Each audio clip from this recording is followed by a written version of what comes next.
Hey guys, welcome back to another episode of the Mind Muscle Connection podcast. Today is a solo episode, and I have a topic I want to dive into, and that is how to know if you are building muscle. I think this will be a great topic for people to decipher if they're building muscle, just because it's a little bit harder than fat loss. But first, before I go into that, just want to go over a few ways you can help support the podcast. So first, if you have found this podcast to be helpful in any way, if you could leave a rating and review, and that will help more people find it.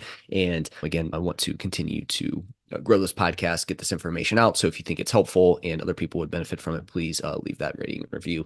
And again, appreciate everybody who listens. Next, have my free masterclass on body recomp, what it is, how to do it. The link to that is in the show notes. And then I also have my free masterclass on nutrition periodization. I go over each nutrition phase, how to set it up, common adjustments, common mistakes, really everything you need to know about each nutrition phase, and then an idea of how to structure them all together and put them together over, say, a year or two. And then lastly, if you haven't yet, give me a follow on Instagram, Jeff, HOEHN_, and that's where I'm most active on social media. So if you have any questions, maybe something I said on here just didn't quite understand, you can always reach out to me and shoot me over a message there. So with that out of the way, let's dive into today's topic. So how to know if you are building muscle. So again, with fat loss, it's pretty apparent whether you are making progress or not. You can see that visible change in your appearance week to week, your scale weight's trending down. It's just a lot easier to notice your clothes are changing, progress pictures are improving.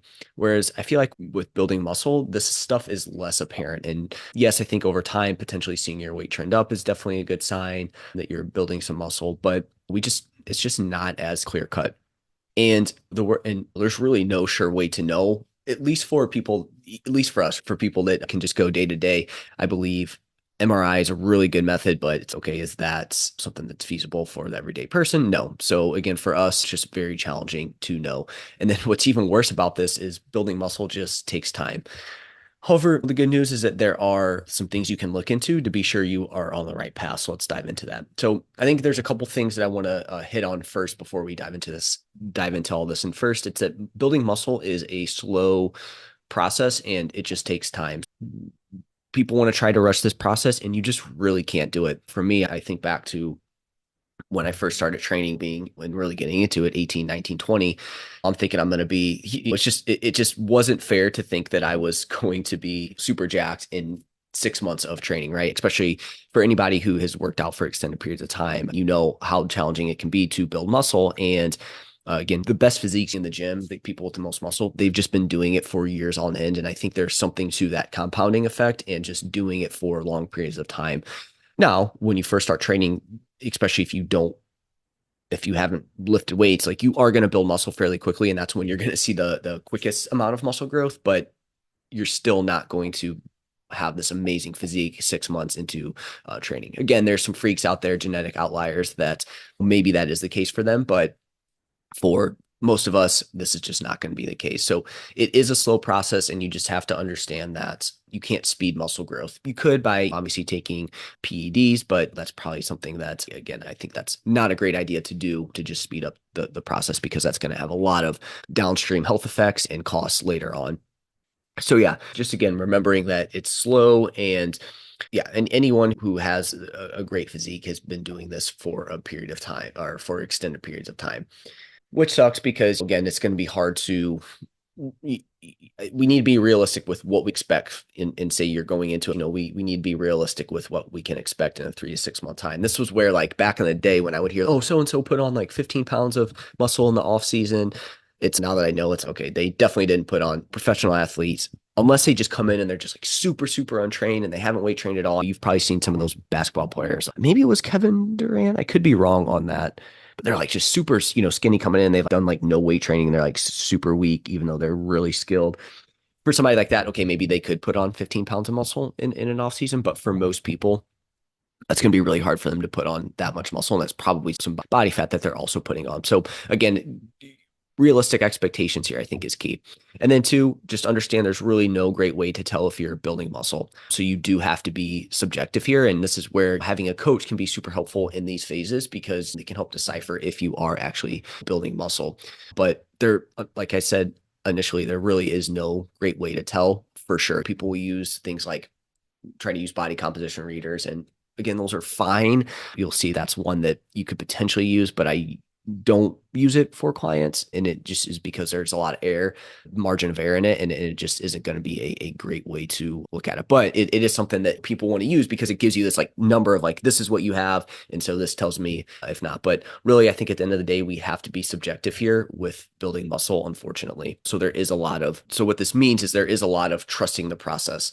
What I mean by this is you just have to go off of things that work well, best practices, and then you have to apply these for extended periods of time, and you just have to trust the process. Yes, there's some changes you could potentially make and look at along the way, but there is going to be a lot of trusting the process and just what are the things that physiologically are going to put your body in a good position to build muscle, and we need to do more of those things more often. And then from there, it's just up to genetics and then obviously making small tweaks along the way. And so what do I mean by trusting the process? What are some maybe best practices for building muscle? So first, using progressive overload. So making sure that you are making your workouts tougher over time. You can't do 10-pound curls for 10 reps and expect to do that for years on end and expect to build muscle. Like at some point, you're going to have to add some reps. You're going to have to make it more challenging over time. I think a good general rule of thumb is that you are, each set is somewhat challenging on the body. And then again, over time, if you continue to keep up with that, you have a rep or two where things slow down, it's a little bit challenging. Over time, you should see this concept of progressive overload. So again, we need to make sure we do that.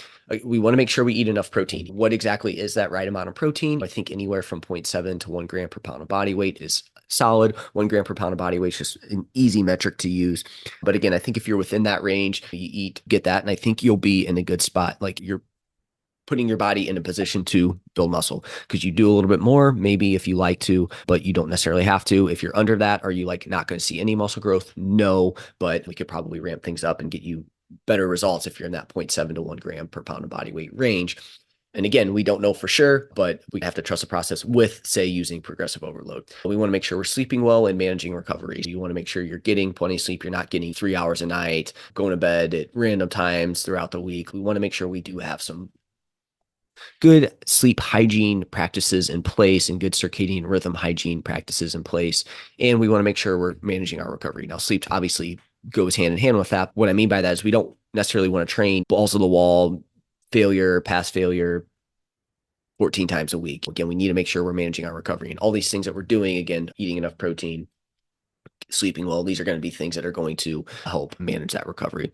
We don't want to undereat regularly. So what that means is we don't want to have a lot of really low calorie days. We also don't want to spend extended periods of time fat loss dieting or being in a very aggressive calorie deficit for extended periods of time. Now, that's not saying to never do that, but just saying that we don't want to spend extended periods of time in these states, because again, that's not going to be great from a maintenance and especially not a building muscle. It's just not going to put your body in a good position to do that. Again, you can't never do that, but we just want to make sure we're not under eating regularly, as that's not going to put your body in a good position to build muscle. And then over time, we want to work on improving your quality of training. So technique, execution, how you go about it. And again, just continuing to practice that over time. These are off. You need to work on these before worrying about how much muscle you're building or not, right? What I mean by that is a lot of times people be like, am I growing? Am I building muscle? I'm worried I'm not building muscle. It's like, all right, let's look over these things. Is there anything you're not doing? Okay, then that needs to work. That we need to work on that first before stressing about if you're building muscle or not. If you're doing these things and then you're still worrying, it's okay. How long have you been doing it? Let's look. Okay. Then we're obviously going to go over the things that we're going to look at here. But let's say we don't know for sure. Do we need to make an adjustment to your recovery? Do we need to make an adjustment to your sets, the exercise selection? Do we need to continue to improve your quality of training, right? These are things that we're going to use to manipulate to make sure that we are building muscles. Again, I think if you're somebody who's worrying about building muscle and you're not doing these things regularly for extended periods of time, you obviously need to start here first. So from here, the things we need to pay attention to. So number one is training performance. Are you getting stronger in the 6 to 15 rep range over time? If so, chances are you are building muscle. Testing your 1 rep max number on bench press isn't going to tell you much about muscle growth. It's going to tell you in that moment of time, how much can you lift for 1 rep based on your skill, your fatigue, and everything. But it's not going to tell you how much muscle you have. Could somebody who has more muscle have a higher 1 rep max than somebody who doesn't? Yes, but that's not going to tell us if you've been building muscle or not. What we want to look at is, are you getting stronger in, say, the 6 to 15 rep range over time on certain lifts? Again, let's take dumbbell bench press. Are you doing sets of 8 for more weight a year compared to a year ago? If you are, that's a good sign that you are building muscle there. So we want to look at that hypertrophy muscle growth rep range and not just say your 1 rep max, because that's not going to tell me if you're building muscle. Now, there's some things in here that could so for example, if you've improved your technique on something and your technique's way better and your execution's way better, and you look back at your numbers and you're like doing the same weight, or you are down 5 to 10 pounds, you're like, oh, does that mean I didn't build muscle? Probably not. The fact that you improved your technique, your execution, and you're at a lighter weight, that's probably a good sign. So this is where, again, I think this is a great kind of gold standard and proxy for if you're building muscle, but it still can give us some error in terms of, or it can give us a false positive or false negative, whatever you want to say, in terms of what's going on. So this is why we use this one, but we also want to use these ones as well too. But this is a great one to test. I think a good one to probably look at would be like leg extension, right? It's, yeah, you can improve your technique and execution for sure, but for the most part, it's pretty straightforward there. So again, something like that. So again, for example, a year ago for dumbbell bench press, you could do 55 by 888. Now you can do 70 by 888. This is a great sign that you've built muscle in your chest. But like I said, there's one caveat that this is technique dependent, meaning if you improve technique, that could be a form of progressive load overload despite the absolute numbers not going up. Number 2, progress pictures. Make sure to look at progress pics over time. We don't want to compare January 1st to January 15th. That's just not enough time. Instead, compare January 1 to July 1 and further out. And so we need to be patient here. You're not going to see a massive change from one set of progress pics to the next unless it takes you a year in between. But if you're taking this, say, once a month, you need to zoom out and look at month 1 versus month 3, not month 1 versus month 2. Month 1 versus month 5 would be better than month 3. So again, progress pitch. And we're looking at, you could do flexed, you could do some unflexed, but again, seeing, okay, yeah, I can definitely tell that, hey, I've built some muscle, I have more shape. Looking at where I was at this body weight last time compared to now, oh man, there's definitely a lot more shape. That's a great sign that you have built muscle. So again, now we look at training performance and we also look at progress pics. And if we see those two things are improving, hey, you're probably building muscle, right? At least you're in a good spot. Number 3, clothes. If your clothes are tighter in certain areas like your thighs, chest, and arms, but they're looser or just as loose in your midsection, this is a good sign that you are building muscles. If you have clothes where it's, hey, they're really starting to fill out into like your chest, your shoulders, your arms, your kind of thighs are like tighter in your pants, but like your waist is not really moving, or again, it's the trajectory is like a lot slower there versus other body parts, that's a really good sign that you are building muscle, right? So now it's like, we look at training performance, we look at progress pics, we look at clothes. It's like, boom, these are all trending in the right directions. In the right direction, that's awesome. Now, some again might be a little bit tougher. It's training performance is definitely going up. Progress pics look way better, but clothes, it's a little bit harder to tell. Well, again, that's still a great sign. Now, if we're 6 months in and it's like my training performance isn't improving, my picks aren't really looking any different. My clothes are like not really changing either. It's okay. Now we got to go to the drawing board here and see what's going on. Are you doing these things? No. All right. We need to start there. Yes, I am doing these things. All right. Are you just somebody who's a little bit slower to genetically just takes a little bit longer to build muscle? Do we need to maybe add in a little bit more volume? Do we need to maybe change the exercises that we're using? These would be all things that we would look at here at this point. And from there, you just decide if you want to continue to try and do this. Number 4 would be measurements. So regularly measure the circumference of different body parts. Increases in size, especially in target areas like biceps, thighs, chest, can indicate muscle growth. So again, by itself, measurements probably aren't great because it's not going to tell us everything. But if we combine it with all these other things that we talked about and all these are improving, that's a great sign. Measurements are a little bit tougher. That's why I rated it a little bit lower. I think it falls lower on the priority list than the first 3 that I mentioned. And then lastly, I do have body composition tests. So things like DEXA, bod pods, and the BIA things, like the handheld devices. They can be used for tracking muscle growth, but I don't recommend them, and they aren't likely to be able to track small increases in muscle growth. So what that means is they're not going to be able to notice small changes in muscle growth. And like I said in the onset of this episode, muscle growth is a very slow process. So this could lead you astray to where it's not going to pick up those small changes. So if you use this and it's like knowing that you're not going to build a lot of muscle in a short period of time, this is where I don't think they're great to use. I think they can just, again, give you a false positive, a false negative. They're also sensitive to hydration, meals, and other factors which can skew results. If you time it differently, one time you're a little bit more hydrated, one time you're a little less hydrated, one time you take it before a workout, one time you take it after, this is going to skew the results. And again, it's going to be very hard to pick up those small changes. With these, if you really want to use them as one piece of the puzzle and focus on consistent testing conditions to accurately monitor progress. Again, we want to combine with strength gains and visual changes for the full picture. Don't just use this.